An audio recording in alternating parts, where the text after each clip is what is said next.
Karibu mpenzi mtazamaji wa Alama Media, ni wakati mwingine tunakutana tena kwenye kipindi chako pendwa, kipindi cha Saa ya Ukweli. Saa ya Ukweli ni kipindi ambacho kinakuletea ukweli wa kila jambo. Leo tuko na mada ambayo inahusiana na uchumi wa Mkristo na mafanikio ya Mkristo. Kumekuwa na changamoto kwa Wakristo wengi, wakitamani sana kufanikiwa, lakini mafanikio kwao imekuwa ni ndoto kubwa. Mmekuwa mkiuliza maswali muda mwingi, na leo nikaona ni vema nimwite mchungaji aje aweze kutudadavulia vizuri kwa kina jambo hili limekaaje, mafanikio inawezekana kufanikiwa ukiwa kanisani au la. Lakini yeye atajitambulisha. Baba, wewe wangependa kufahamu unaitwa nani? Mimi naitwa Samosi Kialo, ni mchungaji wa kanisa la Gibeon Assemblies of God iliyoko Maporomoko, Tunduma. Asante sana, karibu. Mada yuko mezani.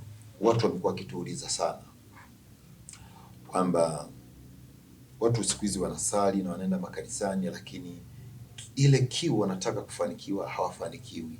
Wanataka kufanikiwa kifedha, lakini mafanikio kwa imekuwa kama ndoto. Hili jambo likoje?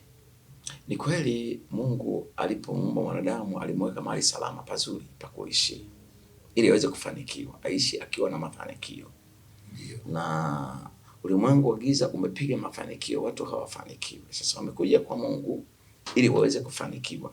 Lakini pamoja wanapokuja kwa Mungu, wamjue kwanza Mungu, wampende kwanza Mungu. Wasije tu kutafuta mali, lakini kwanza watangulie kumjua Muumba wao. Aliwapenda, akawaumba. Wakishampenda Mungu vizuri, Mungu atawapa mali. Kwa sababu kilichonyang'anya mafanikio kwa watu ni dhambi. Kilichonyang'anya ni dhambi. Ni dhambi. Okay. Dhambi ni nini? Hiyo sio tu wakatamani mafanikio alafu wakawa wanafanya kwa nyang'anya mafanikio kila siku. Ni kumkosa Mungu katika maagizo aliyoagiza kwamba hili usifanye na hili fanya. Mwanadamu anaposhindwa kutenda vile Mungu alivyomwagiza, anakuwa amemtenda Mungu dhambi. Na anakuwa amemkosea mwanadamu, kama ni uhusiano kati ya mwanadamu na mwanadamu. Lakini kwa Mungu ni dhambi. Kwa hiyo mwanadamu anapoondoka kwenye maadili ya Mungu, huwa anaondoka pia kwenye urithi aliorithishwa na Mungu, ambao ni mali. Na Biblia inasema Mungu akamuumba mwanadamu akatawale. Tumepewa kutawala vingi, lakini kwa nini haviji? Kwa sababu tumeondoka kwenye kusudi la kuumbwa kwetu. Kuna watu wengi wamekuwa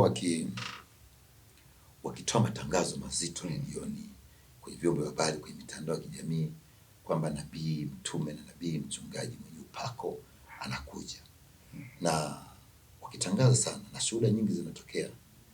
Usisali mahala ambapo mchungaji hana chochote, huwezi kufanikiwa. Njoo umuone Mungu wangu nikuonyeshe. Na watu ambao wakitoa shuhuda wakifanikiwa. Sasa kuna baadhi ya wachungaji hawana uwezo kuwasaidia watu, wengine wana uwezo kuwatajirisha watu. Kujitambua ni jambo moja. Na mchungaji yoyote ambaye anamwamini Yesu Kristo akiwa anajitambua, mafanikio yapo kwake. Kwa sababu mafanikio namba moja ni kumcha Mungu, kuwa na Mungu. Mchungaji akifundishwa kupatanishwa na Mungu, anakupatanisha na Mungu na vyote vya Mungu. Okay. Ndio. Sasa kuna kama mchungaji labda hajafanikiwa na hafanyi matangazo kama wenzake, inawezekana au tuweke hivi kwamba kuna wachungaji ambao kweli wao kama wao wanaweza kumtajirisha mtu, au ni nguvu za Mungu ndio zinatajirisha? Ni nguvu za Mungu zinatajirisha, kwa sababu kwanza mtu kuanza kujitangaza kwamba mimi nakuja niwatajirishe ni uongo. Sio kweli. Sio kweli. Kwa sababu huyo mtu anawapa tu udanganyifu, na akishaondoka hajui wamefanikiwa au hajafanikiwa. Na wakati mwingine kweli wanakuwa na shuhuda kusema ana watu wanaoonyesha kwamba wamefanikiwa. Wale ni wa kwake, sio wa kwetu. Mshirika aliyekaa chini ya mchungaji wake anamfundisha kumcha Mungu na kumwabudu Mungu.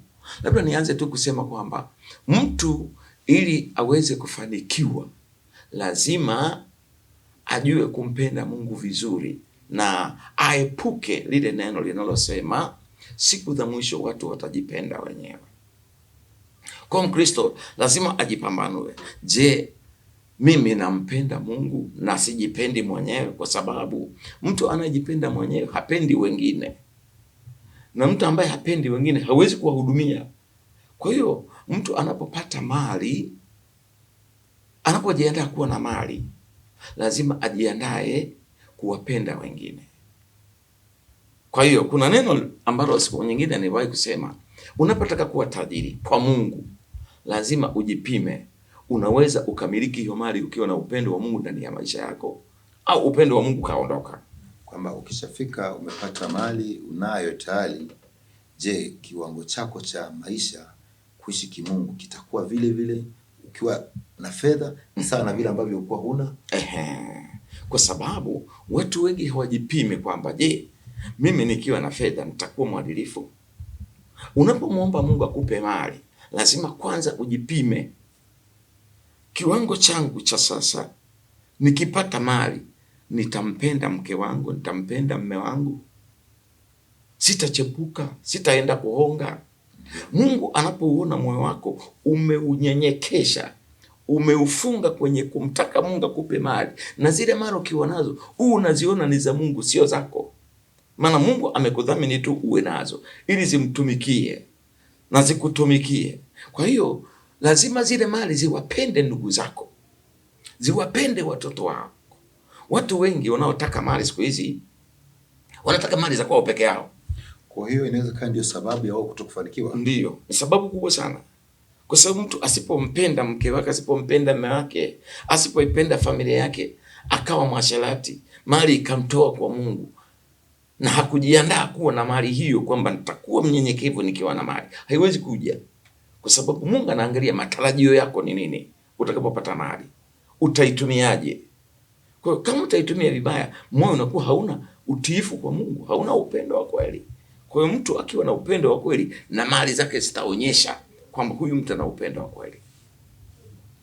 Kwa leo hii kiwango cha uchumi ambao watu wengi wamekuwa wanahangaika, kumbe dawa ipo ndani yao wenyewe. Iko ndani yao wenyewe, kumtii Mungu tu katika maagizo yake. Nirudi kwanza kwa hawa manabii. Nabii anapokuambia nitakuambia upate mali, wakati mwingine anaweza kukwambia una mikosi, kuna laana, nyota imeibiwa. Nyota imeibiwa. Ndio. Sasa mazingira yale yule anatamka tu, na neno nyota kwenye Biblia huwa hatulioni sana, kwamba neno nyota limeletwa na wanajimu tu wanaopima nyota. Lakini sisi kwenye Ukristo tunajua baraka. Kwamba mtu aliibiwa nyota. Hatuna kitu kama hicho katika Biblia. Hamna kitu kama hicho. Tuna